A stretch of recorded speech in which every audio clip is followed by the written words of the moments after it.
Alright, hello there people of YouTube. Welcome to another beautiful day in London. I'm shooting this on a DJI Osmo mobile gimbal, so it should be really smooth. Let me show you with my GoPro. Whoa. There you go. Pretty sweet.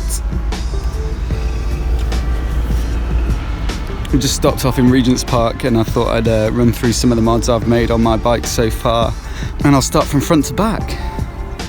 So the first one is the Fenda Extenda down here. That's from Pyramid Plastics, and I just bought that to stop all of the grit and spray going right up into the engine there. And I think it looks pretty subtle. It came in black, so it didn't need painting.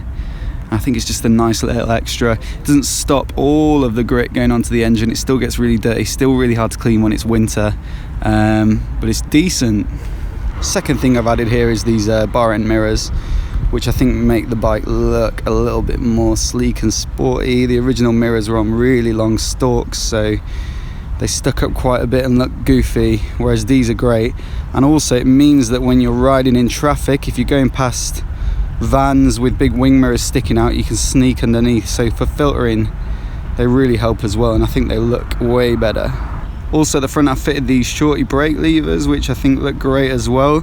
I slightly prefer the ergonomics of them, and they're also easy to adjust with these little tabs here. But I think overall they just look nice and sleek. The original levers were alloy, whereas these black ones look pretty nice. Another thing up at the front is the Renthal Superbike bars, I think they're called, or street bars. They're a little bit wider than the original bars that were on here. I only fitted these because the bike fell over and the original ones got bent. So yeah, they're a bit wider, a bit more easy to maneuver the bike, although not as good for filtering, I guess, which is something I touched on with the mirrors. But overall I really like them, and I think I prefer the black bars than the silver ones that came stock on this. So yeah, pretty nice. I was quite lucky with all of the brake and clutch cables when I fit these wider bars, because they still just about reached. So I didn't need to redo the cables. So that might be something to think about if you're thinking about changing your bars up. These grips aren't the originals either. I had to change them because I didn't want to mess around taking them off the old ones. So these are just cheap Oxford ones though, nothing really particularly crazy about them. This tank pad isn't the original one that was on the bike when I bought it. It had one that said ER-6N across it, and it looked a little too much. So I much prefer this plain black one, a bit more subtle.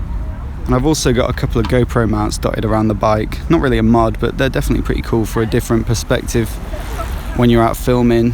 And they're not too bad to get off. You just heat them up and they peel off, so I'm not too concerned about that. And it's just nice to be able to slot the GoPro in there and get that kind of backward facing shot. Right, down here, just this week, put this Delkevic exhaust on. Really much louder than the original, so people might hear you coming if they don't see you, but also it just sounds sweet. Check out my recent videos for more on that. Up here I've got the Pyramid Plastics hugger, again mainly just to stop all the gunk and grit and salt from the road spraying up underneath the bike. Makes it a little bit easier to clean, and I think it looks alright as well. Let's have a quick look. I'm not going to take the seat off to show you, but under there I've got a tracker which I fitted, the Autocom one. Again, recently I posted a video reviewing that. pretty good. And I've also put an Oxford USB charger under there for charging my phone when we're away, because that's what I use to navigate with that quad lock mount on the handlebars. This was actually made for a bicycle, but I think it works really well on the motorbike, and really happy with that. So the last things at the back here, I've got the Givi saddlebag support there.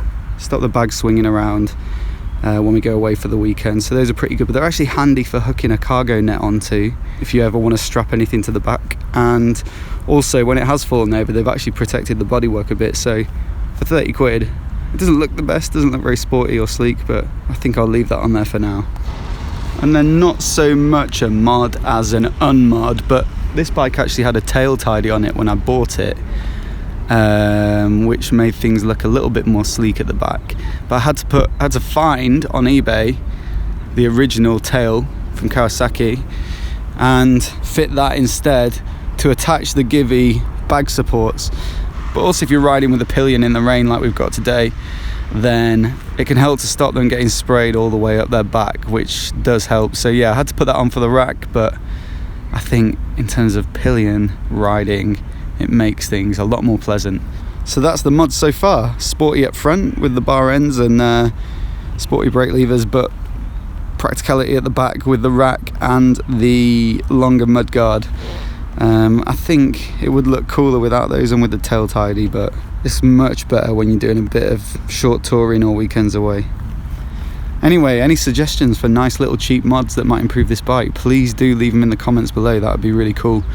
And if you want to see more videos like this, then click subscribe.